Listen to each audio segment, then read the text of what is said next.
بسم اللہ الرحمن الرحیم۔ دوستوں اس ویڈیو میں ہم پڑھیں گے کہ کس طرح آپ ایک جاب اپلیکیشن لکھو گے، اور انشاءاللہ اس ویڈیو کے بعد آپ آئندہ کسی جاب اپلیکیشن کے لیے پریشان نہیں ہوں گے۔ فار ایگزامپل ایک اسکول کا ایک ویکینسی خالی ہے، آپ اس کے لیے اپلائی کر رہے ہو، تو ہم اس طرح اس اپلیکیشن کو لکھیں گے۔ سب سے پہلے آپ کو لیفٹ سائڈ پہ، پیج کے لیفٹ سائڈ پہ آپ کو ٹو لکھنا ہوگا اور اس کے بعد کاما دینا ہوگا۔ اس کے بعد آپ کو سیکنڈ لائن پہ بالکل درمیان سے اس ادارے کا ایڈ جو ہے، یا پرنسپل تھا، ایڈ ماسٹر تھا، یا کوئی جنرل ڈائریکٹر تھا، جو بھی تھا، آپ کو اس کا وہ عہدہ لکھنا ہے۔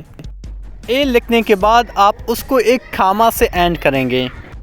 اس کے بعد آپ اس کے بالکل نیچے اس انسٹیٹیوشن ادارے کا نام لکھو گے۔ فار ایگزامپل اگر اس کا نام تھا پبلک آئی اسکول، تو آپ کو پبلک آئی اسکول لکھنا ہوگا اور اس کو بھی کاما سے اینڈ کرو گے۔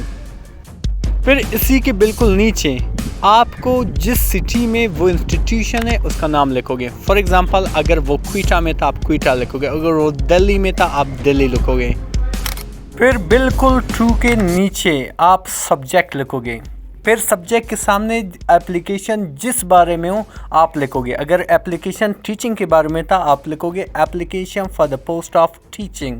اگر کسی اور چیز کے بارے میں تھا آپ لکھو گے application for the post of, پھر اس پوسٹ کا نام لکھو گے۔ یہ تھا اس کا فرسٹ پورشن۔ ابھی اس کا مین باڈی لکھنا ہے۔ مین باڈی کے پہلے پورشن میں آپ کو یہ مینشن کرنا ہے کہ آپ ان پوسٹ کی ایڈورٹائزمنٹ آپ نے کہاں پہ دیکھا ہے۔ اسی لیے آپ اس کو اس طرح لکھیں گے کہ I have come across your advertisement regarding the post of, پھر یہاں پہ آپ اس پوسٹ کو مینشن کرو گے۔ چونکہ میں نے ٹیچنگ لکھا ہے، یعنی کہ اپلیکیشن ٹیچنگ کے لیے بن رہا ہے۔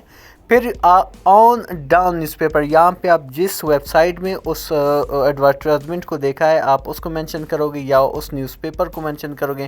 اس کے بعد آپ ڈیٹ کو مینشن کرو گے، ڈیٹڈ 6 جنوری 2023، پھر اسی نیوز پیپر کا ڈیٹ یہاں پہ آپ مینشن کرو گے۔ پھر دوسرے پیراگراف میں آپ اپنی کوالیفیکیشن کو مینشن کرو گے، سبجیکٹ کو مینشن کرو گے کہ آپ نے کس سبجیکٹ میں گریجویٹ کیا ہے یا ماسٹر کیا ہے۔ پھر آپ اپنی یونیورسٹی کو بھی مینشن کرو گے، جیسے کہ میں نے لکھا ہے I am graduate in English from university of Balochistan. اگر آپ ماسٹر تھے آپ لکھو گے I am master in English from university of Balochistan, پھر اپنے یونیورسٹی کا نام لکھو گے۔ کوالیفیکیشن بتانے کے بعد آپ اے بھی مینشن کرو گے کہ موجودہ آپ کیا کام کر رہے ہو، اور اسی کام میں آپ کی ایکسپیرینسز کیا ہیں آپ اے بھی مینشن کرو گے، جیسے کہ میں نے لکھا ہے کہ currently I am working in health department as a nurse. پھر کتنی میری ایکسپیرینس ہے، میں نے لکھا ہے I have 3 years of experiences. پھر مین باڈی کے تیسرے پیراگراف میں آپ یہ لکھو گے کہ میں اپنا سارا سرٹیفکیٹ اپنے سی وی سمیت بھیج رہا ہوں آپ کے ریویو کے لیے۔ اگر میں سلیکٹ یا شارٹ لسٹڈ ہوا تو آپ مجھے انفارم کریں گے، میل یا میرا جو فون میں نے سی وی میں دیا ہے ان کے ذریعے آپ مجھے کال کریں گے۔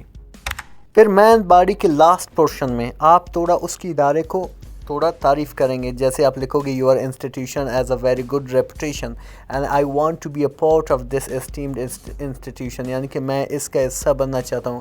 If I am selected I shall put in all my efforts and become an asset to the institution. اگر میں اس کا حصہ بن گیا تو میں پوری کوشش کروں گا کہ اس کا ایک سرمایہ بنوں۔ پھر آپ 2 لائن چھوڑ کر نیچے لکھو گے looking forward to hear from you. اس کو لکھنے کے بعد پھر آپ 5-6 لائن میں لکھو گے تھینکنگ یو، پھر یور سنسیئرلی، پھر اپنا نام لکھو گے، پھر ایڈریس، پھر کانٹیکٹ نمبر، پھر ای میل ایڈریس۔ اس طرح کے مزید انفارمیٹیو اور انٹرسٹنگ ویڈیوز دیکھنے کے لیے ہمارے چینل کو سبسکرائب، لائک اور کمنٹ اور شیئر کریں۔